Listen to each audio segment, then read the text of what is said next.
Hey guys, welcome back to Screens and Scenes. I'm Travis, I'm Shawn. and you're listening to the podcast where everything on your screen gets the spotlight it deserves. Today's episode, we're gonna kind of be focusing on the Spider-Man Noir trailer, the Clayface trailer, and then some brand new day stuff, and then some stuff in between. But kind of what I wanted to talk about first is like my current obsession. I don't know really what it is with like dudes and having that like male urge to just restore things.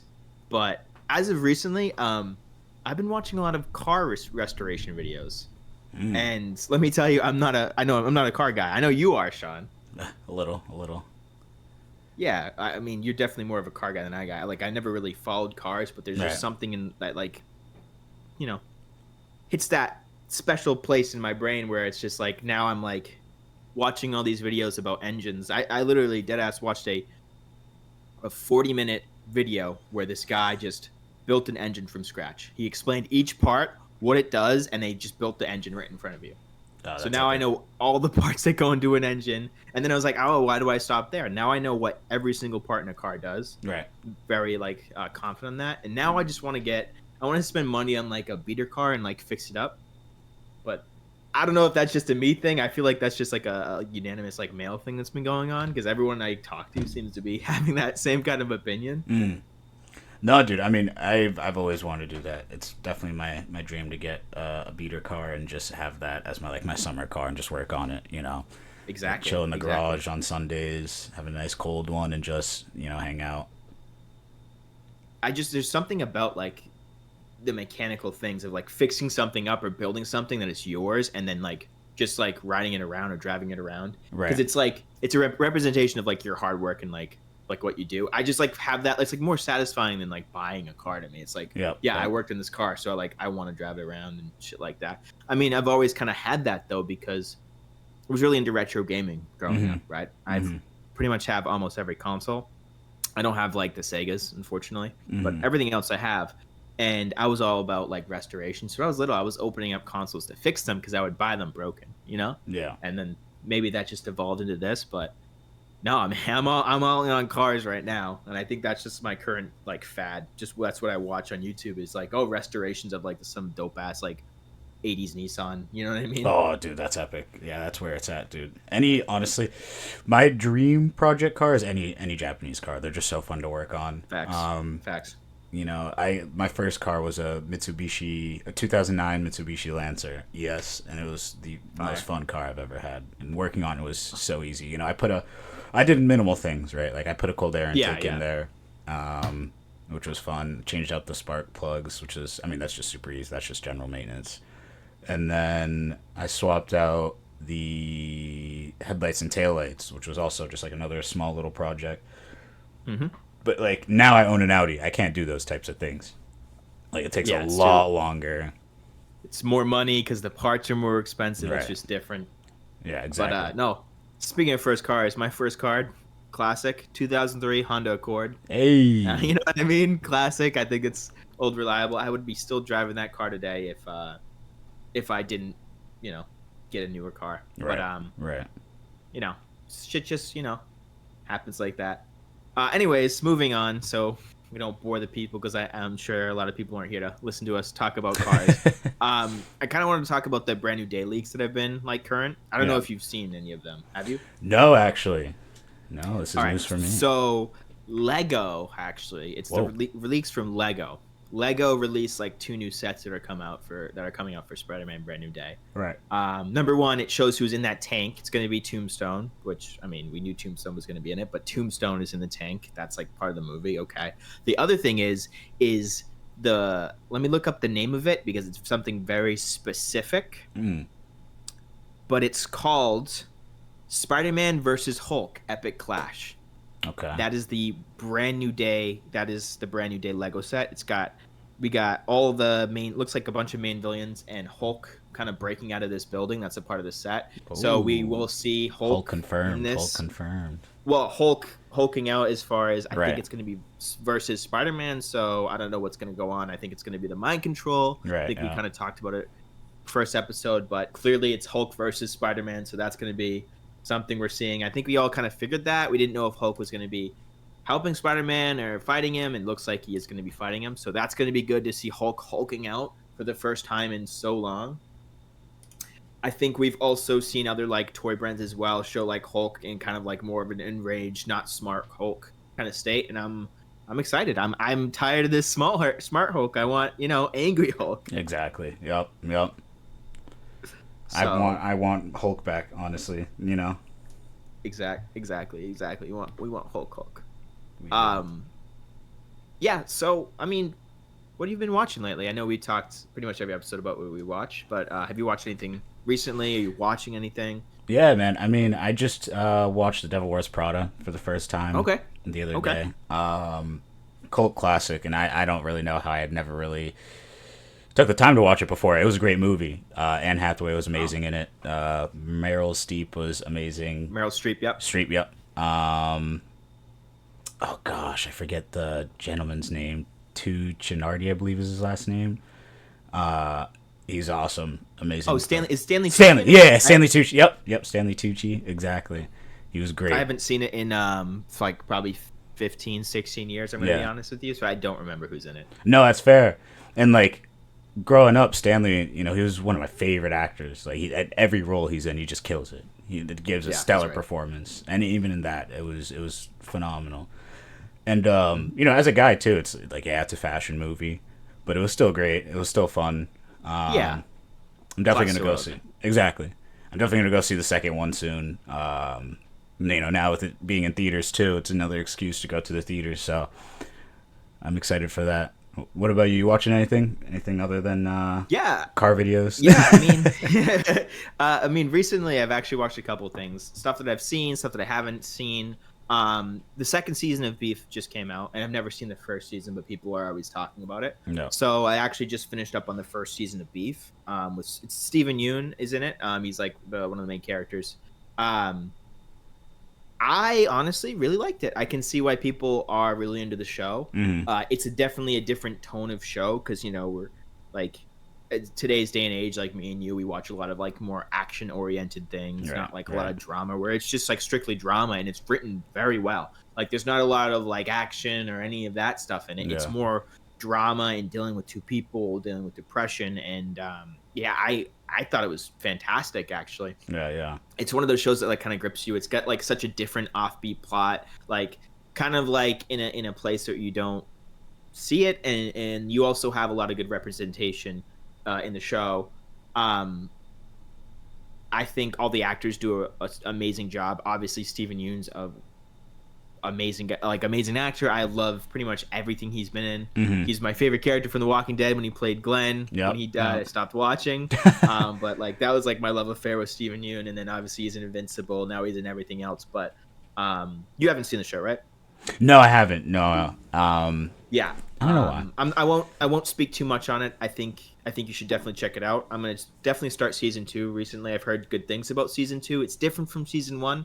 Season 1's more grounded LA, like between like poor person, rich person. Mm-hmm. Now it's like White Lotus, where it's like super upper class and stuff Oh. like that. Now is Where season 2 the same characters? It's the same characters. It's not the same character, so it's Whoa. a completely different characters, new cast, everything. I don't know if the old cast are going to even be coming back, but it's just got a really cool premise. It's just basically, I mean, it's about like mental health, but that's not like really the plot, I guess. The Mm-hmm. plot's more about like someone struggling and then getting into an altercation and having beef with someone they don't know, and it just slowly ruins both of their lives because it just keeps going, right? It's a cycle of hurt, hatred, back and forth. And it's a really cool concept, and it just seeps into everything and destroys both of them. Where Yeah. if like one of them just turned the other cheek, none of this would have happened, Right. Yeah. I mean, aside from that, my girlfriend, she doesn't watch a lot of things. So recently I showed her one of my favorite movies because she's more into like the romance movies. Right. And that is like Eternal Sunshine of the Spotless Mind. Are you familiar? No. You've seen it? Never heard of it. So it's one of my favorite Jim Carrey's movies. It's got quite a following now. It's pretty big now, but before it was a little more low key. Mm-hmm. It's one of Jim Carrey's like few serious roles.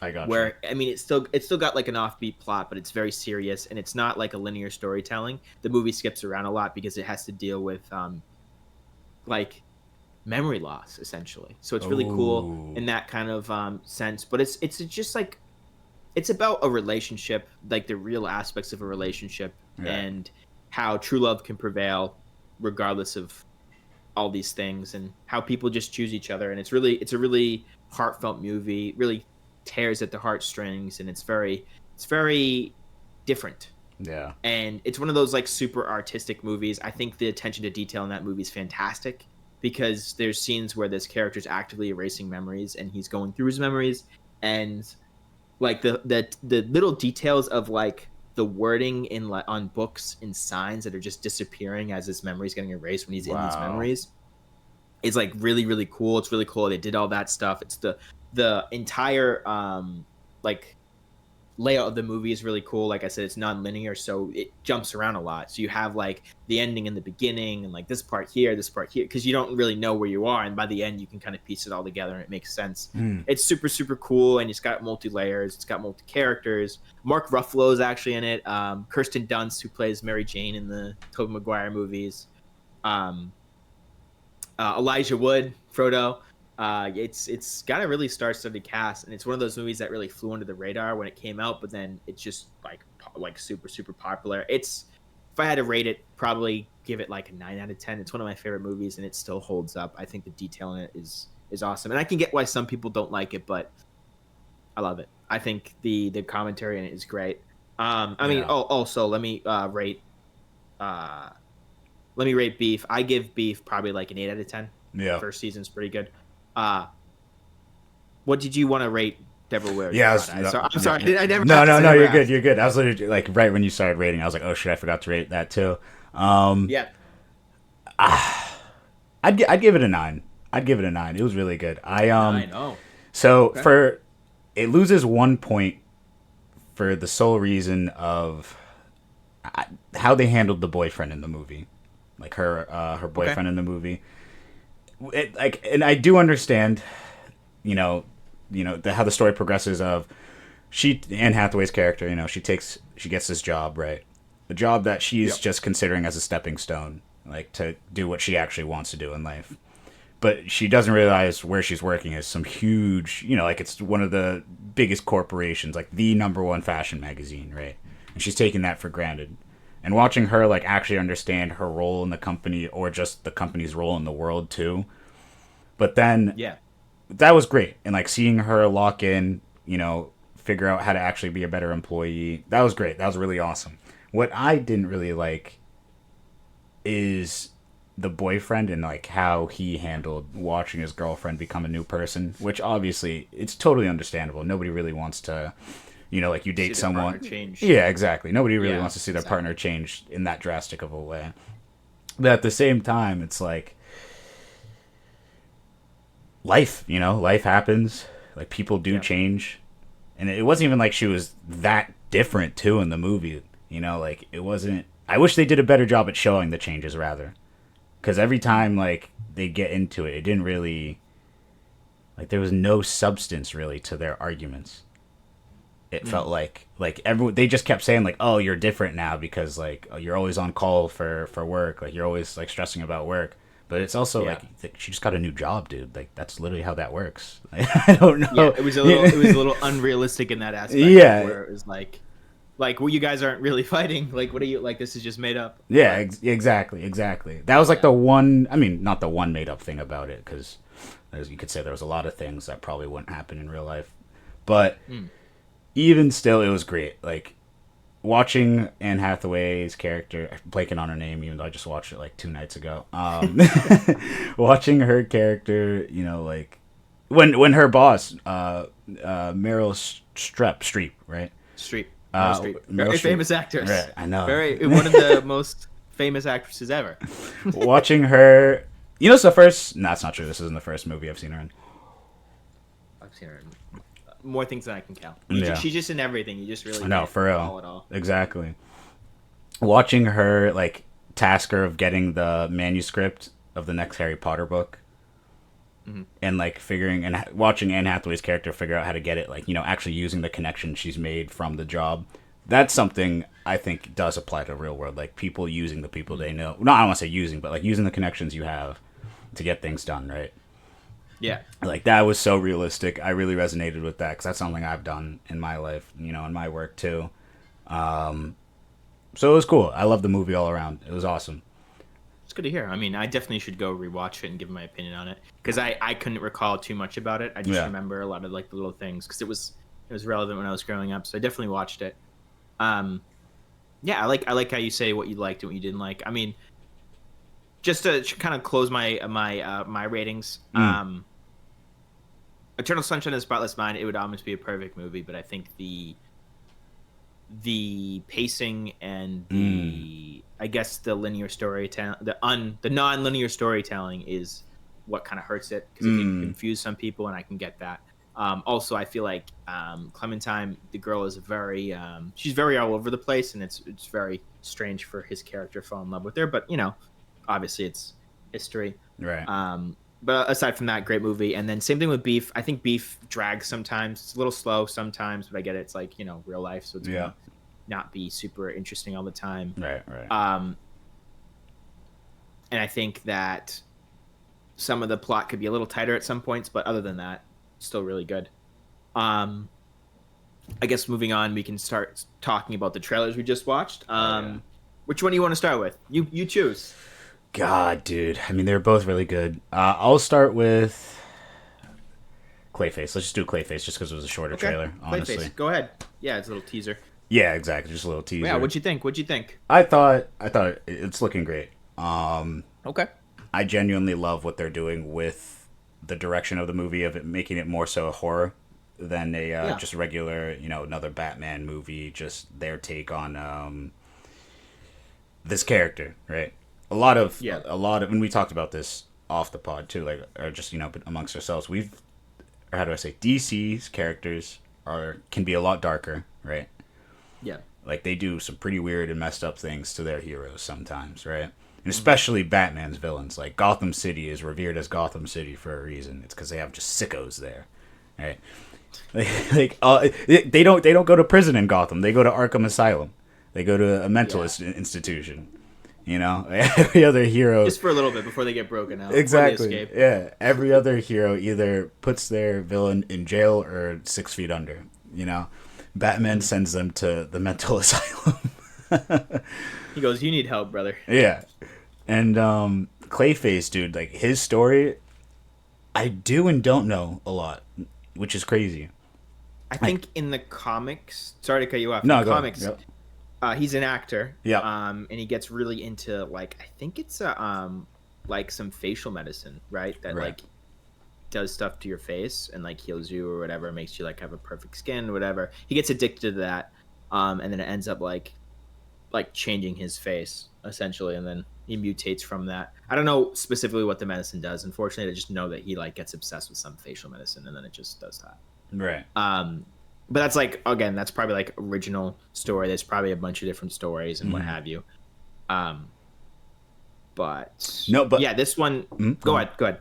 No, I was gonna say this one. It looks like it's a little more grounded in the way that the one thing I love about Batman villains specifically, and the original animated series genuinely hit home on this, Yeah. is it humanizes the motives behind the things they do. Like where you can almost understand how they ended up the way they did. You know what I mean?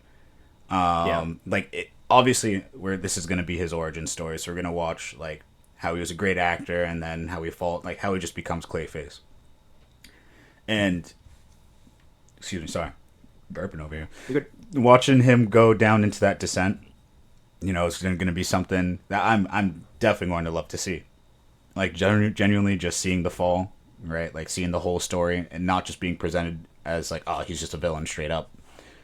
Like we're gonna see like how he loses his mind, how he loses his sanity, why he becomes more violent, like how Clayface the persona really takes over. And that's just something I'm really excited about, and too that it's behind the Mask of a Horror movie. Right? Yeah, like it's gonna be awesome. The body, I forget the word it's called, not because it's not mutilation. It's body horror. Yeah, body horror. Exactly. Yeah, body horror. Yeah. Yep, exactly. I mean, I think they're gonna take the angle, and what usually happens is he's an actor, so he puts on many faces, and then he just slowly loses himself because he doesn't even know what his originally face is, and then he just becomes nothingness, and I Clayface. think that'll just drive him insane. Um, we'll see. I mean, Good it take. doesn't from the trailer. It doesn't look to me like it's gonna be like scary, scary. I don't know what to expect. It'd be cool if it's like kind of creepy, Right. more creepy. I think the trailer is a little mundane. Maybe it's holding some stuff from us just to not spook us too much, which is cool. I know it comes out from October, which is going to be great for Halloween release. It works, it's scary, you know. I do want to see if Batman's going to be in it because I think that having Batman as like an antagonist to Clayface would be super cool. Like we don't really get to see Batman as an antagonist in these things because how people see him, like I was like enemies see him or like arch villains, is just like terrifying. Yeah. Yeah. Yeah. Oh, dude, I that's another like that. I love that you said that. That's another type of film I'd love to see is a horror-ish movie or like just thriller of the bad guys. Like their perspective of Batman, Yeah, like just how we actually actually getting their shit spooked. exactly. Like they did do that. They've done it. In like games, they'll show you a little snippet of like. Oh yeah, games for sure. Games do that a lot. I think Kill the Justice League, like Suicide Squad Kills the Justice League, Correct. does that. Yep. Even Batman v Superman does that when Batfleck comes on. He's Exactly. like, Yep. do you remember when he like brands that fucking dude? Mm-hmm. It's pretty scary. People are like, Jesus Christ, like that's like Batman. You know what I mean? Ooh, dude. Actually, what are your thoughts on Batfleck? Since we're just real quick, since we're talking about Batman. I like Batfleck. I I'm not love gonna lie, him. I like him. Yeah, I loved him. I think he's a good portrayal of Batman. I think a lot of stuff in that universe is a little wonky though, so Yeah. I can't really take it too much. But he's like legit, like beats the fuck out of people. He's pretty high tech. I mean, his suit's pretty awesome. I think the Batman v Superman suit's pretty dope. But then you get into like a bunch of weird suits that I don't love. Like I didn't love like the Flash suit was like weird. Like just stick to his like original Cal did, like Yeah. the black and gray that he had like first had. That was dope. I think that was really cool. And I think he works as Batman. I don't know. No, I loved his Batman. I get people's gripes of like, oh, that's not really Batman. He doesn't kill, blah blah blah blah. And I mean, that was the jaded Batman. That was after Jason Todd, so he was a little more brutal, right? He was a little more. Yeah, I mean, ruthless. he's not technically kill. He didn't kill anyone. He just Right. beat. I mean, The ever living shit out of him, but you could. It's up for debate what he did to those people, but they're definitely not. They're not okay for the rest of their life. no, I don't not wanna at all. Kill them, but Not at all. I feel like okay. that's Moving on. Yeah. Oh, sorry. No. It's all good. It's all good. All right, moving on. Spider-Man Noir trailer.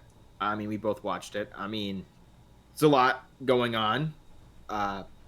So we seem to have Sandman confirmed, Electro, and as well as like a fire villain, which I'm not too privy on the fire.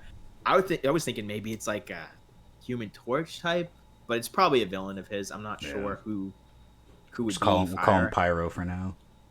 Yeah, literally. Like I'm not really sure. It's also interesting. How do you feel about Nick Cage as Spider-Man Noir? I won't say anything yet. Okay. I genuinely have no thoughts. I'm not gonna lie. Like I'm open to it. I have nothing against Nicolas Cage. I've loved him in every role he's been in. Like when he was Ghost Rider, killed it. I loved Ghost those Rider was movies. dope. Yeah. That was dope. Yep. Um. Um. No, go on. No, sorry. Yeah. I mean, just I'm not. I don't know. I liked him in like Spider-Verse. I liked his voice. That was cool. But like him, just a little older for the character. I mean, I get it. Maybe it's like a grizzled older detective. I got that. But like, I feel like he's just still like a little younger. And they're doing Ben Riley, which I'm pretty sure is Spider-Man Noir. I haven't read any of the comic runs about it. I just know it from the games. It's the only thing I know. Shattered Dimensions and stuff like that. That's where I know Spider-Man Noir from. Right, same. Um, Into the Spider-Verse a but- little bit too. yeah. I mean, and we see he has organic webbing. I don't know if that's true. I thought he uses like ropes in the comic books for some reason. I don't know why. I'm not sure what he actually has, but he's got organic webbing, which is something from his. And overall, I mean, yeah, I think honestly, I'm kind of excited for it. I know it's a series. You didn't know it was a series, but how you feeling? Yeah, same here. I'm overall excited for it. I don't think I have any worries or anything. Just from the trailer, it looked pretty good. It did. I was surprised that it was an Amazon original, or not original, Yeah, but just with Amazon. I'm pretty shocked about that. But at the same time, Amazon has been on an amazing run, right? With True. The Boys, Invincible, Gen V, Project Hail Mary. Project Hail Mary. Yeah, that Um, was their big thing. But I don't love it. But like they have been doing really good. I will say that yeah, they do know what the fuck they're doing more than a lot of these other services. exactly. Um, but I'm with you. I think I'm excited. I'm actually really excited for it. I think it's going to be really good. I like that it's a show. I like that it's like a different universe because we're not doing the same Spider-Man. Just like they got their own thing going on. I don't think it's Hmm. gonna tie to anything in MCU, which is good. I don't want it to. I like that it's its own thing. It's like its own kind of mysterious show. That's Right, cool. I also love, love, love, love, love that you can watch it in black and white and in color. right. I think that is like the most ingenious decision ever.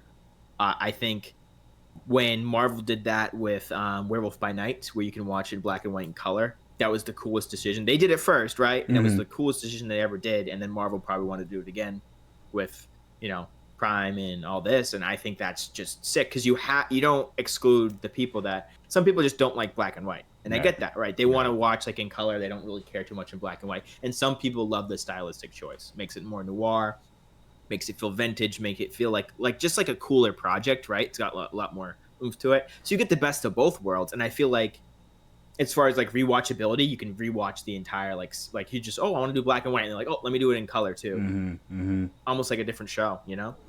Oh, it'll definitely feel like a different show entirely. Like, Yeah, I mean, you'll think something's just opaque, black and white, and then the color gets added in. It's like bright red. You're like, whoa. exactly. It's gonna be cool.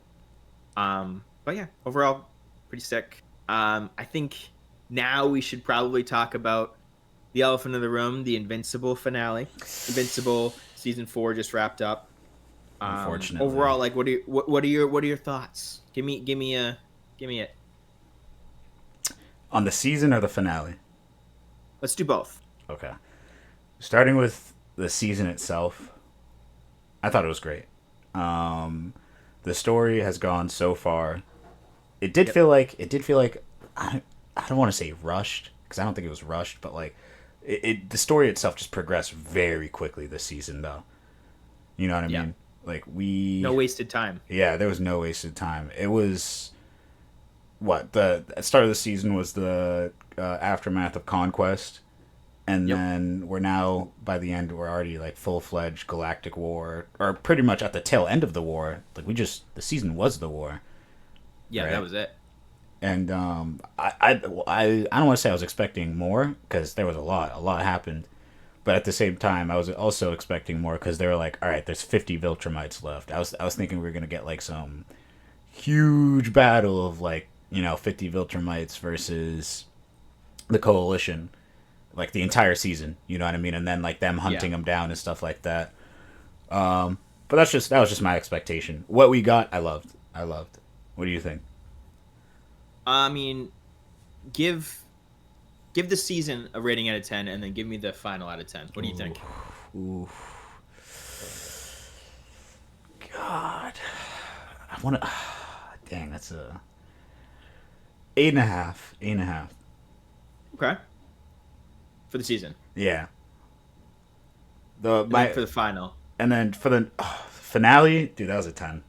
Finale was a 10 not for me. not not the Thrag fight afterwards. Yeah, yeah. The season finale, like of them hunting them down, like the rest of the Viltrumites. And that was a 10 for me. That episode was amazing. Okay.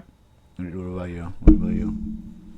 All right, I'll rate it first, then I'll talk about it. I think the season overall was, I think 8.5 is pretty strong. 8.59, I'm with you around Yeah, there. It's in that range. I yeah. can't really decide. I'll go back and forth depending on the day. Out of 10, the finale, I definitely give like, I'd probably give it like an 8 out of 10. It was good. It was amazing. I mean, Robert Kirkman recently has talked about like what he wanted to do for each season, where he wants each season to feel different, and that's definitely true. I think each season feels so much different from the Oh yeah, last. a hundred So the percent. pacing was super different, and right, they had the finale, and then the last episode they don't want to do like the climax at the end. They want to just do like kind of more chill, and then like a little spike and chill.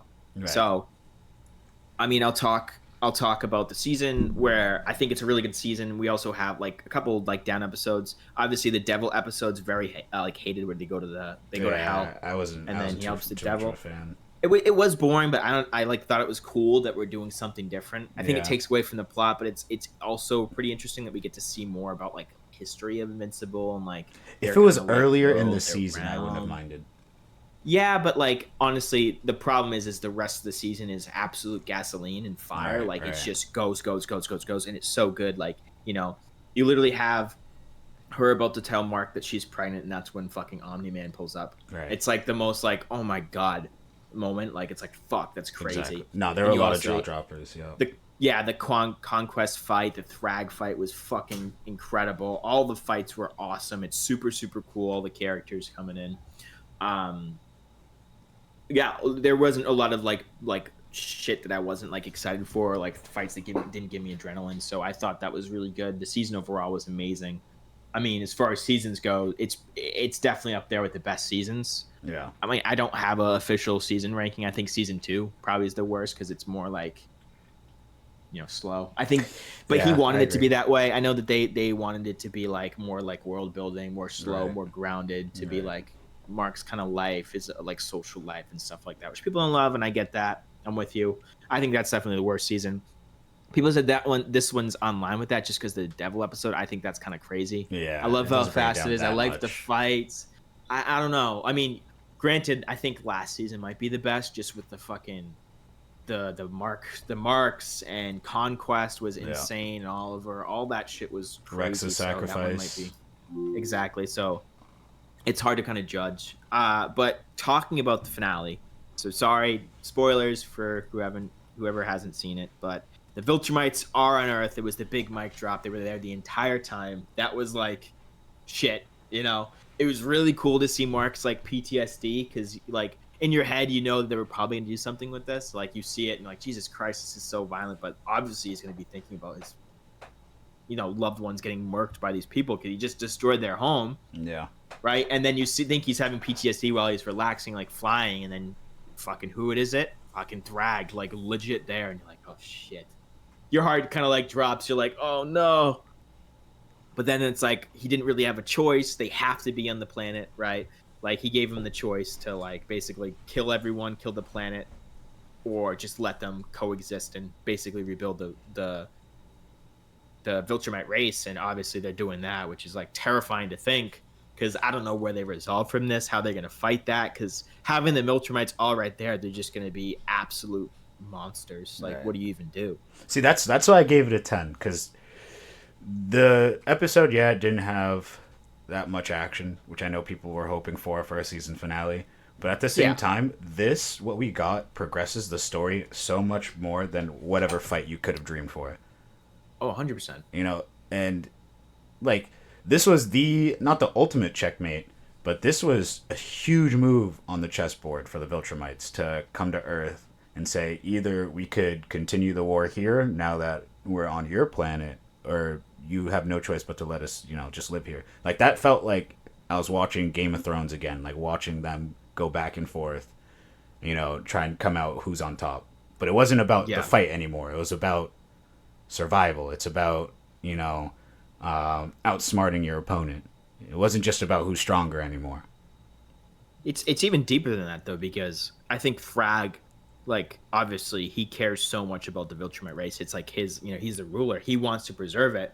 He fucking hates Mark with a passion because he just like decimated the planet. But Right, at the same time, Mark is the savior of the Viltrumites, and he sees that. So right, he's just right, gonna right. like he has to let it be. It's like fucking it's a dilemma for him because clearly he's like the living proof that they can get strong again with like humans and not just have to reproduce and do incest babies. Exactly. Yeah. But then we also have obviously last episode But then again, Nolan and Debbie. What? Go off. don't you think if they found a random remote planet, they could repopulate with just 50 people? I don't know. I don't like.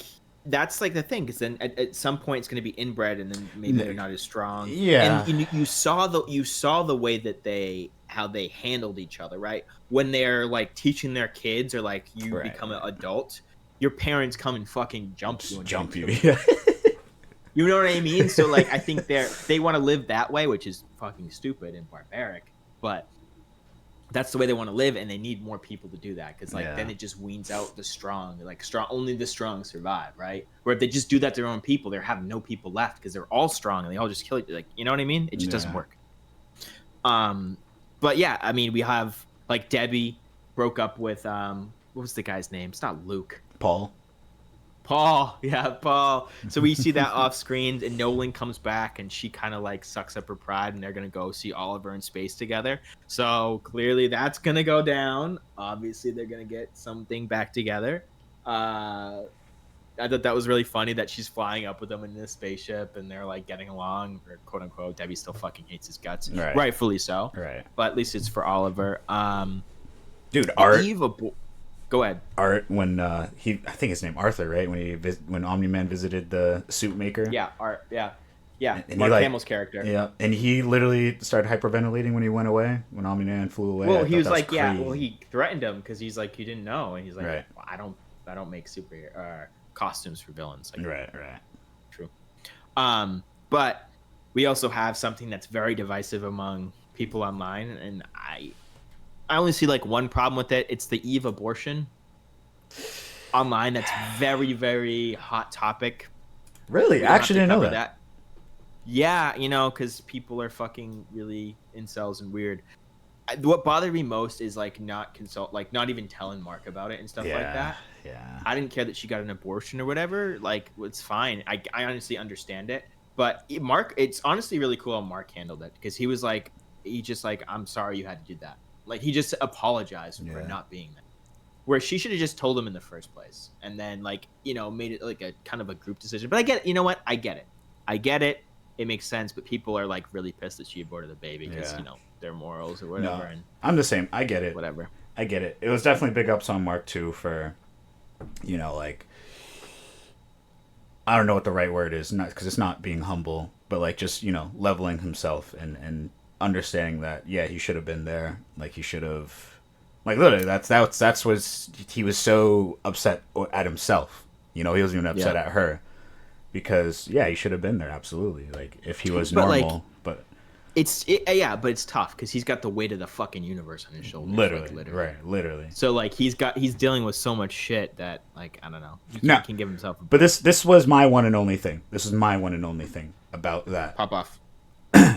Do you think he would have had any other reaction if he wasn't already being kicked so far down? Like, he was already down in the dumps on multiple different levels, for multiple different reasons. So, like, do you think he was as accepting because he was already just down, and this was just another thing kicking him, so he's like, all right, like, this is just another... No. I think he still was like, he just felt bad about himself. I think it's just like, he wanted to be with Eve and he couldn't, and he feels terrible about it. I think it's just genuine. I think his reaction would be the same regardless. I don't know. No, I asked that, but I do think it'd still be the same. But I was thinking about it. That was something I was thinking about. I was like, man, he just cannot catch a break right now, like at all. He's getting hit every episode, dude. He was depressed this entire season. So-called Invincible, right? But I mean, last thing too, and this is a lot of people's point. So he went and he's having PTSD and he's seeing Cecil about like protecting the planet, whatever. How does he not bring up Conquest being alive to Cecil? Dude, that was yeah. I mean, I get it. He killed him again. He sees Conquest. He realized like Cecil kept him alive. How does he not bring that the fuck up? How is he not fucking pissed? Well, do you think he actually realized Cecil kept him alive? Do you think? I don't know. I thought they had a little conversation about it, but I'm not sure. Yeah, I'd be fuming. Who else would be in charge of the body? Cecil's all over that. Come on. When he asked, like, did you know Conquest was still alive? How is he still alive? Yeah, no. Like, that's totally Mark to flip out on Cecil, but I guess they're trying to repair their relationship, so it's whatever. Yeah, I mean, now we can switch over to like current box office. I know you've seen Michael. I want to go see Michael, so we'll review that next. There's a couple other movies that I want to see. Can't wait. That Lee Pace movie that's coming out, like The Mummy. I think it's already out.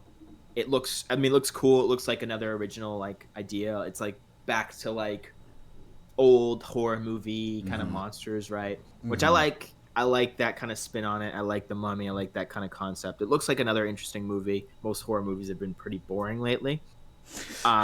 Dude, we've lost the way of horror. Yeah, we really have. We really have. We haven't had a good horror movie in like probably like 10 years, Dude. realistically.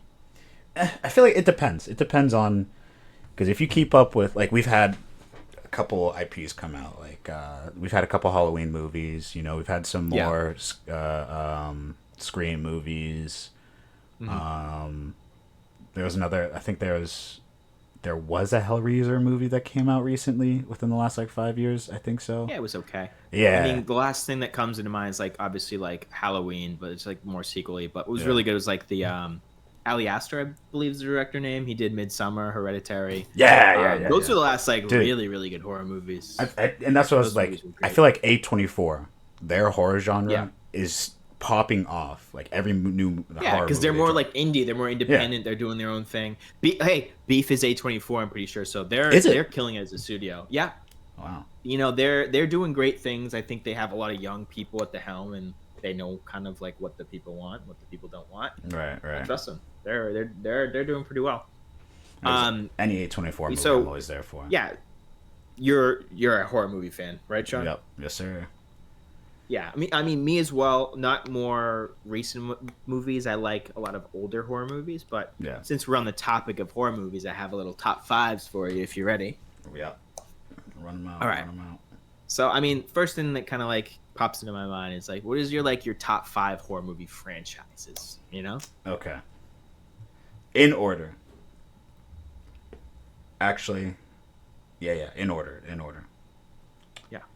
Halloween is my all-time favorite horror movie franchise. Okay. Michael Myers is just, I love him. I love him to death. Yeah. You know, that theme song is one of the best I've ever heard. Iconic. It's iconic. Exactly. It's so iconic. It's just so iconic. Of all slasher theme songs, I feel like that's, I may be wrong, but I feel like that's literally just the most recognizable. Like you play like the first 3 notes and anyone would know like, oh yeah, that's Michael Myers. You know? Yeah, exactly. The second is Saw. The Saw franchise was revolutionary to just the horror genre itself. You know, I do like Saw. And now I understand people say like it's way too gory. Like I do get that. But the genuine, no other movie had people like when the first Saw movies were coming out, no other horror movies were having people like terrified of one just being a bad person. Right.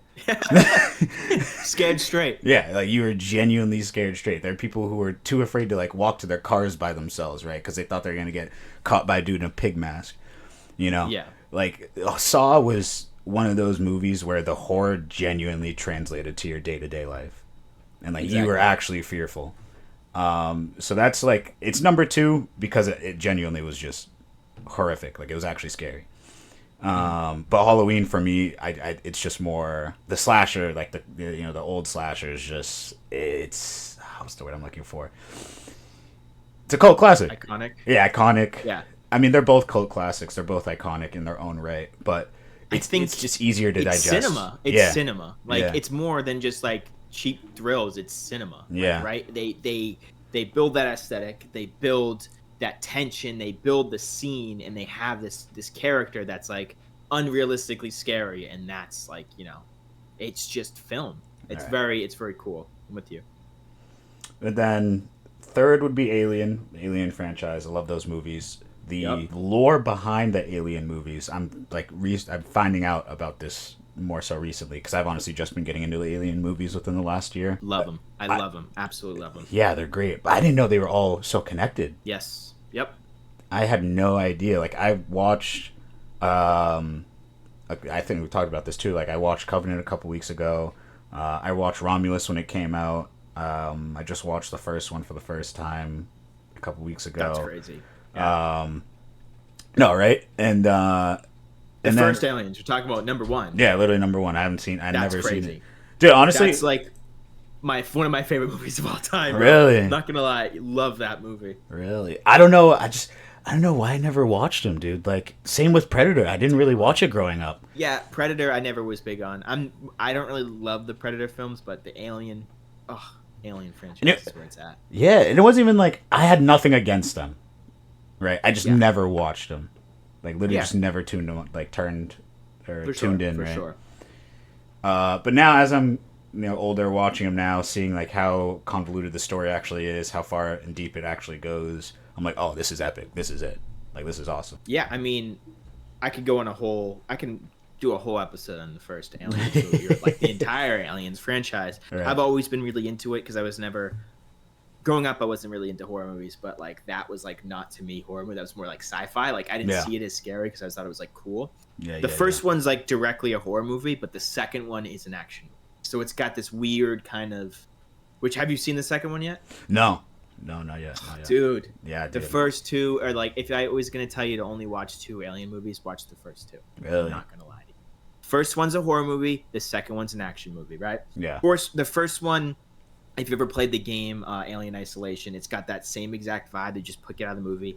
It's Ridley Scott. Ridley Scott did Blade Runner as well. Mm-hmm. He is the king of like making aesthetic. He's the king of like putting you into a world completely and just completely selling it, right? Yeah. He puts you into this dark space movie, right? It's cramped. You're on this space station. You have this retro but futuristic technology because clearly they're on space travel, but you have this old black and green screening with these weird white pads. It's like sterile, it's creepy, it's dark, and you know exactly like the dark horror that it is. And then you have this creature, right? This beautiful J.R. Geiger is the artist of the creature. They wanted him specifically, so they make this perfect, beautiful creature to come in and like just be a part of it. And it's like one of the most phenomenal original horror movies of all time, or like first horror movies of all time. Love that movie. Then you go into the second one, right? The second, I'm sorry, I'm taking up your No, dude, list, go, dude, go, dude. But the second one, right, is a Yeah. complete switch up, right? You have the same character from the first one dealing all the same stuff, right? It's the continuation. Right. But now she's in a completely new situation, and now they're instead of one alien, it's multiple, it's aliens, right? Yeah. And now you're That's thinking, why I this, love this Romulus. unbeatable creature. Yeah, but now you have this unbeatable creature, right? And you're like, there's a bunch of them. What's going to happen? But it turns into an action movie because it's like Space Marines now. She's out with a bunch of badass Space Marines, and they're just like fucking unloading on it. Completely different tone, completely different movie. The ending of the second one's my favorite. I won't spoil it, so you can watch it. It's so good. It's got the most iconic line of like one of the most iconic cinema lines ever. But let's go back to your list. Go back to your those are my favorite. If you would have told me you didn't watch them, I would be like, you're coming over to watch it right now. Like, dude, no, especially because movies. they're about to be all cut off HBO. Really? Yeah, so I'm trying to like rip through all of them before they get taken down. I think I own a lot of them, but oh, that's good. But then just to wrap up real quick, my last two, The Conjuring, just another classic. Those also, again, like they were genuine, just scary movies when they came out. But the story itself isn't as connected as Alien, which is why it's just a little lower for me. And this is this is funny. This is honestly just more so for personal reasons. Chucky, the Chucky franchise. Child's Play. Yeah. All of them. The whole franchise, bro. They're all great. When I was younger, I genuinely was terrified of Chucky. Right. Growing up now, I think it's a comedy. Guess what? Me too. Yeah. I'm brother. I'm in the same boat as you. My brother, just another me. Not gonna lie to you.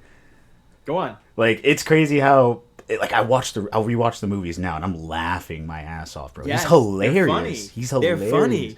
But growing up, I'm like, dude, this guy's sick. Like it's scary. Yeah. But no, I definitely love getting the two sides of it. Like watching as a kid and then rewatching as an adult. You're like, what was I so afraid about? Exactly. I don't know. What's your top five? What's your top five franchise? Oh, so we're talking about franchises. So number one's got to be Friday the 13th. I am obsessed with like the 80s slasher, realm, everything 80s like horror movies I love. So I think Friday the 13th really defined the genre of like slasher. It made that monster movie. It made that, you had classic monster movies, right? But you have like this killer, right? And he's like the killer, one of the most iconic like villains, horror movie people of all time, Jason Voorhees. Yeah. We got really into the series probably about 15, 16 years ago. I got really, really into that series. A game came out on PlayStation where it was Friday the 13th, the game. Me and my friends got really into it. Dude, So we I love started that watching game. all the moves. Fantastic game. I wish it didn't, I wish the servers were still up. I wish people Yeah. were still playing it. Yeah. Fantastic game. I'm glad that you played it. Like, everyone that's Mhm. played it, they fucking know that game's sick. It was great. Right? Everyone loves great. that game. It's like felt like really cool, really different. At the same time, like, it was always on it wasn't the Sci-Fi Channel. I think it was AMC. They used to run Yeah. like Friday the 13th marathons, so I used to just watch it all the time. And Jason Voorhees is my favorite. I love that guy. I love all the franchise. Yeah. Second up, again, it's hard for me because you've already talked about this, but I consider Alien like horror, yes, but I consider it way more sci-fi than anything. So Yeah. it's hard for me to put it. But if we're talking about it in a horror sense, I'm going to put the Alien franchises too. I think those movies are amazing. Yeah, It's not at one just because of, again, I don't consider it horror, so I knocked it down. It's like horror-esque, but love the Alien franchise. It's, again, you know from my rant, I could go on about all the movies. Everyone has its own charm. Granted, they get once they go on a little bit when they clone Ripley and shit, like, it just gets weird. Yeah. Number 3, actually, I have the Evil Dead franchise. Are you familiar? No. The name sounds familiar. Describe it. So another really cool 80s movie. I think it's Sam Raimi before he did Spider-Man. Like, this is like his first project. It was like a very low budget underground film. Yeah. Where they go to a cabin in the woods and you have this guy Ash. Ash from the Evil Dead is very, very, very iconic. The first one is more horror movies, but the second one's my favorite. The second one's horror movie, but then it gets badass and funny. Right? Right. So there's a portion where he has to cut off his own hand because it gets infected because there's a Necronomicon in this house. He cuts off his own hand. His hand tries to kill him. He kills his own hand. Jesus. But then to fight off the zombies that are getting spawned from this Necronomicon out of because he goes to the cabin in the woods with his friends to fight them off. He puts a chainsaw in place of his his chopped off hand. And you know what he says when he does that? What? He goes, "Groovy."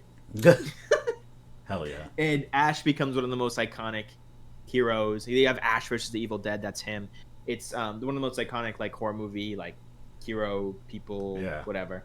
He's a very iconic character. I love the franchise. I think the 2 is my favorite. It's one of my favorite horror movies. So innovative camera angles and the shit they do. Mm-hmm. It's very similar to the story of the first one, very, very similar. So it kind of throws me off. But yeah, Evil Dead, if you haven't seen it, I would just go watch Evil Dead 2. Put that on your list, Shawn. You're going to love it. I promise you will. It's just such a classic. Then you have... my 4 is kind of in between. Mm-hmm. So I couldn't really decide. So I'm going to say Halloween's my 4, the Halloween franchise. Fair. I'm also really big on Michael Myers. It's great. I love a lot of his character. I love Jamie Lee Curtis in those films. Mm-hmm. I love the story. Even when it gets to Season of the Witch, where it's a little goofy, where it's not Michael Myers. It's fun. Some cult. And then last, or kind of tied with Halloween, I also have the Child's Play franchise. Yeah. Like you, I watched that movie way too little. More like my brother, he locked me in a room, put that movie on, and it scared the shit out of me. Similar experience.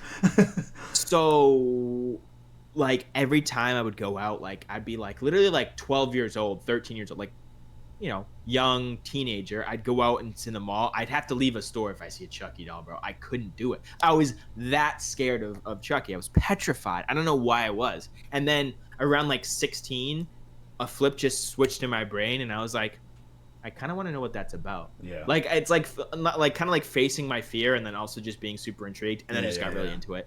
Then I was now I know all about the plot, the lore, everything about that. Yeah. Really into the characters, the funny gags, and you're right. It's just so fucking funny. It really is, and it's just this little buffoon, and it's just it's great, and I like that. I do also have an honorable mention, if that's cool with you. Hell yeah. So as of recent, I think we were just talking about this. I kind of didn't pop into my head, but the It franchise recently. Fair. The newer It's. Fair. I really like those. I like the actors who played it. I like the way that they did that. I think that was very, very... The first one spooked me a little bit, but the second one, there was just one scene that really scared me, with the grandma. I just wasn't expecting that. You know when your blood runs cold? Yeah. So when that gross grandma creature comes out, my blood ran cold, and I was like, what the fuck? Fair. That just kind of triggered me. But I really really like the new It stuff, and plus, Welcome to Derry. I've seen the show, probably like 8 out of 10. Great show. Go watch it if you haven't seen it. Really like that. Goes along with the universe. Super good. There's 2 seasons now Um, on it, yeah, or just one? no, I don't know if they haven't released a second one yet. Just the first. Okay, but that just ended recently. Yeah, Okay, couple. Yeah, probably about 4 or 5 months ago it ended. okay, okay. But HBO Max, fantastic. Same people, same writers, same everything. Bill Skarsgård. It's Bill. No, is it Bill or is it Alexander? I think it's Bill Skarsgård. Yeah, I thought it was Yeah, Bill. it's Bill. It's Bill. He reprised his role. Very very cool. Dude, the Skarsgård brothers are just killing it, killing it. I mean, the family is killing it because it started with their dad. I'm pretty sure. Oh yes, yeah, yep. The dad. The dad's in. He's in Thor. Yeah. Yep. I forget the dad's name. Anyways, now let's talk more. One more top five for you. Yeah. What are your top five horror movies like? Period, all time, like your favorites. Genuine horror movies. I got you. So Anything. Let's just say horror movies. Go ahead. I got you. For me, my top five. Number one is Insidious. Okay, you really. I'm actually not familiar with the Insidious and Really, Conjuring world. I'm not. dude. The first Insidious movie, for me, is hands down one of the scariest movies I've ever seen. Like Really? even to this day, like I rewatch it and I completely and totally understand why I was terrified as a kid. Like that movie for me set the standard on what horror movies should do, right? Like that should was be. yeah. It was not to give too much like rundown on the movie itself cuz genuinely if you haven't seen it or don't remember it, rewatch it. It's phenomenal. But the things that they did in the movie to scare you is exactly how you should be scared, right? Like that was one of the movies where they'd have the monster sitting in the corner, right? But the scene focus is don't that acknowledge it. yeah. But the focus of the scene is the characters just eating dinner, talking at the table. But you don't realize it's watching them from like the corner. It's like in a mirror watching them, right? Like it was there the entire time. And you could completely miss it your first watch. Like you'd take like maybe 2-3 watches and they're like, "Oh my god, what is that?" You know? Or even if you saw it that first time and you did see it, like you get scared shitless that first go around. Yeah. Right?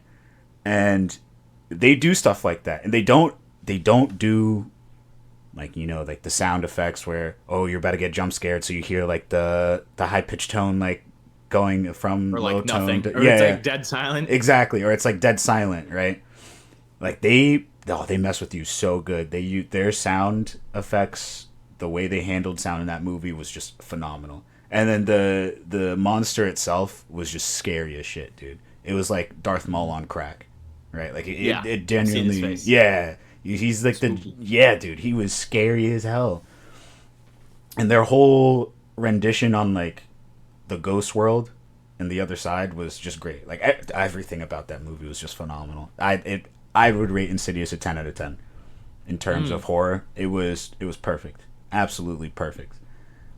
Everything that came after it, though, in the franchise, they lost the plot. Somewhere, some way, they lost the plot. Like it became too generic of horror movies. Like they just the scares weren't as good. Like Last Key, Insidious Last Key was the last one I watched. I couldn't do it anymore. Like I literally I fell asleep while watching it. And I was like, this just isn't as scary.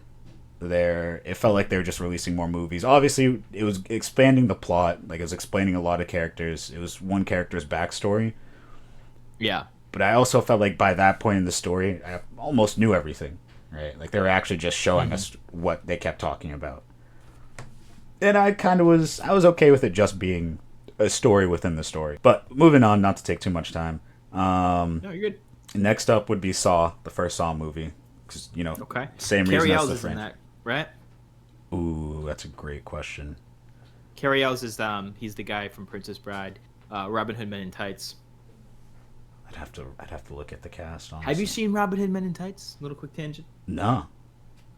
Brother, we're gonna watch that movie. Dave Chappelle, Carrie Ells, fucking funny ass movie. I love that movie. Hell yeah.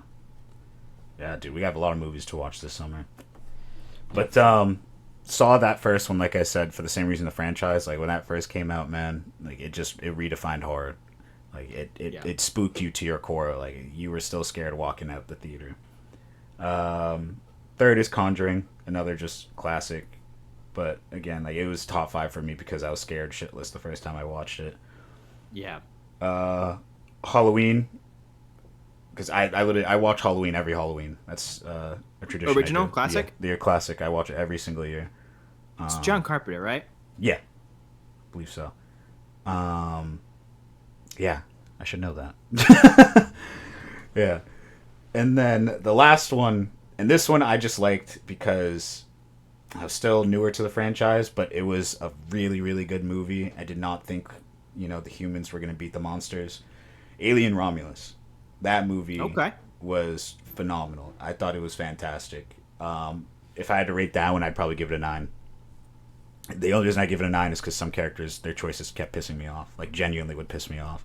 But Yeah, I get that. but you can't do Piss anything me off, about too. that. You can't really do That's anything cool. about that. I didn't love the weird alien hybrid, but other than that, great. Yeah, that thing was weird as hell, but it genuinely But the it was paced uncomfort. like the first one. Yeah. That was really good. It had the same themes, the same everything as the first one, same like kind of feeling. So that's why I think it's pretty good for me, at least. I, All right. I just thought it was scary too. It was like pretty good Oh yeah, no, it scares. was good. It was good. Yeah, what's yours? What's Uh, your top five? so starting off strong, number one, another John Carpenter movie. I have John Carpenter's The Thing. I think I've talked about it on this before, but John Carpenter's The Thing is one of my favorite movies of all time, let alone my favorite horror movie. If you can count that. It is the practical effect movie. Right. Like the practical effects in that movie is the best they've ever gonna be in Hollywood. Yeah. There's no other movie that really holds a candle. It's got such a tight story, tight cast, tight everything. Kurt Russell kills it.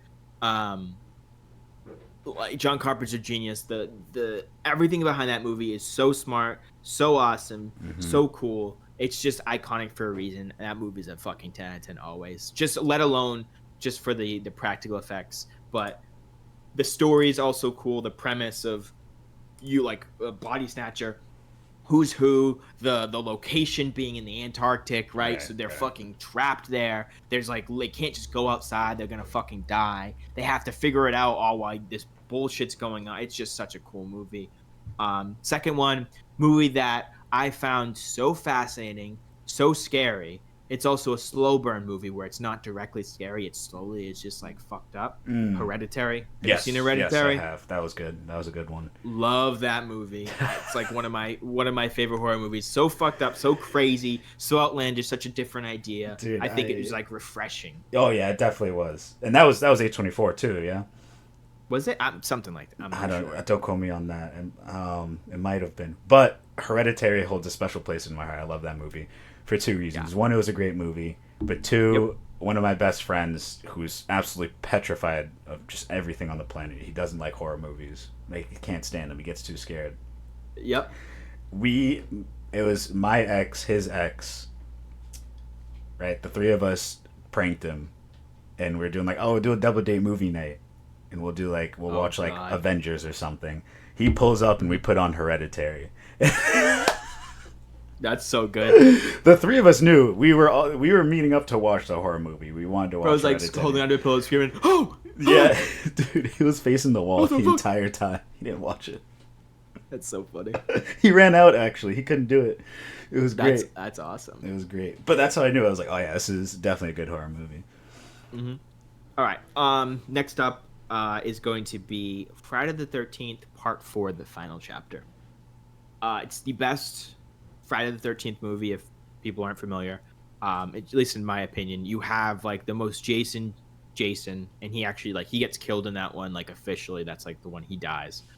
Sorry to spoil it. This movie's been out for fucking 50 years probably now. No, like 40 something. Corey Feldman's in it. It's one of Corey Feldman's first roles. Corey Feldman is Mouth from the Goonies. He's I forget his character in Stand By Me. He's in Stand By Me. He's in The Lost Boys. Corey Feldman's a very popular child actor. He's like one of his first movies. He's great in it. It's just got a cool setting. It's like the most perfect looking Jason. The kills are great. The movie's great. The plot's great. Like story, like it's just great. After that, I just talked about it with the franchises. Evil Dead 2. Evil Dead 2 is amazing. Go watch it. It's not much more I can say. All these movies, I think, are basically 10 out of 10. Friday the 13th Part 4 is probably like less because it's, you can only get so good with those kinds of movies. Yeah. The last one is going to be, it's either Alien or the second Alien.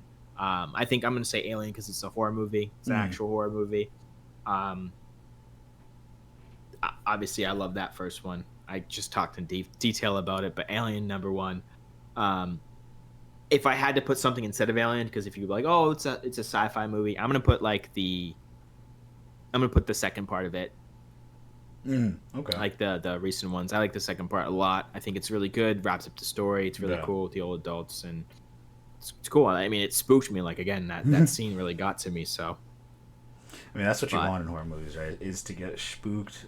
Don't really get that nowadays. So my last thing that I have for you, Shawn, is actually going to be like a gauntlet of characters. So I'm going to name a character, and I'm going to name more characters, and then whoever wins. So like the winner stays, and you just keep saying like I'm going to keep versing you against characters. Yeah. Got it? All right. Starting off, we have Jason Voorhees versus Freddy Krueger. Freddy Krueger. Okay. Freddy Krueger versus Leatherface. Freddy Krueger. Freddy Krueger versus Scream. Freddy Krueger. All right. Freddy Krueger versus a Xenomorph. Xenomorph. I don't really even sleep. No.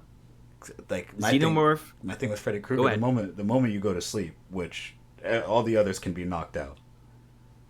Right, like they all can get. Jason Voorhees is immortal.